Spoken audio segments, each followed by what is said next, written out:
ప్రభునందు ప్రియులారా, బైబిల్ గ్రంథములో 66 పుస్తకాలు ఉన్నాయి. కాబట్టి బైబిల్ గ్రంథాన్ని ఏమన్నారంటే లైబ్రరీ అన్నారు. అంటే పుస్తకాలయము.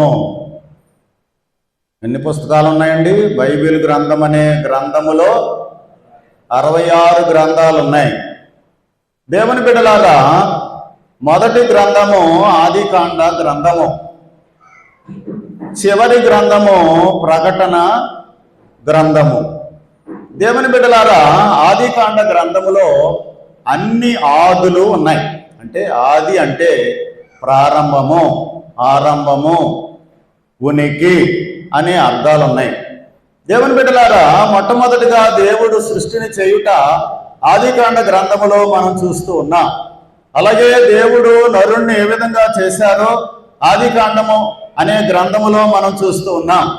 అదే విధముగా దేవుడే చేసిన మొట్టమొదటి పెళ్లి ఆదికాండ గ్రంథములో మనం చూస్తూ ఉన్నాం. అలాగే మొట్టమొదటిగా మానవుడు పాపములో పడిపోవుట ఆదికాండ గ్రంథములో మనము చూస్తూ ఉన్నాం. అయితే పడిపోయినటువంటి మానవులను దేవుడు వదిలివేయలేదు, కానీ మానవులను రక్షించుట కొరకు దేవుడే చేసిన ప్రయత్నమే నిర్గమకాండము. చెప్పండి, ఏంటి? నిర్గమకాండము. నిర్గమము అంటే విమోచన, విడుదల. దేవుడు మనలను పాపము నుండి, బానిసత్వము నుండి విడిపించి మనలను దైవ సహవాసమునకు చేర్చిన ప్రయత్నమున్న గ్రంథము నిర్గమకాండము. దేవుని బిడ్డలారా, మానవులు పాపములో పడిపోయాక వారికి దేవుని సహవాసం పోయింది. దేవుడు మరలా ఆయన సహవాసం ఇచ్చుట కొరకు మానవులకు ధర్మశాస్త్రం ఇచ్చారు, అలాగే మందిరాన్ని ఇచ్చారు, అలాగే మందిరములో బోధించడానికి యాజకులను దేవుడు ఏర్పాటు చేశారు.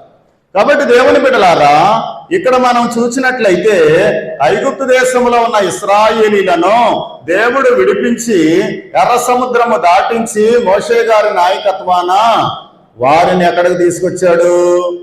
సీనాయి పర్వతం దగ్గరికి తీసుకొచ్చాడు. పర్వతం మీదకి మోషే గారిని కేకేసి దేవుడే 10 ఆజ్ఞలు ఇచ్చారు, ధర్మశాస్త్రం ఇచ్చారు, న్యాయ విధులు ఇచ్చారు.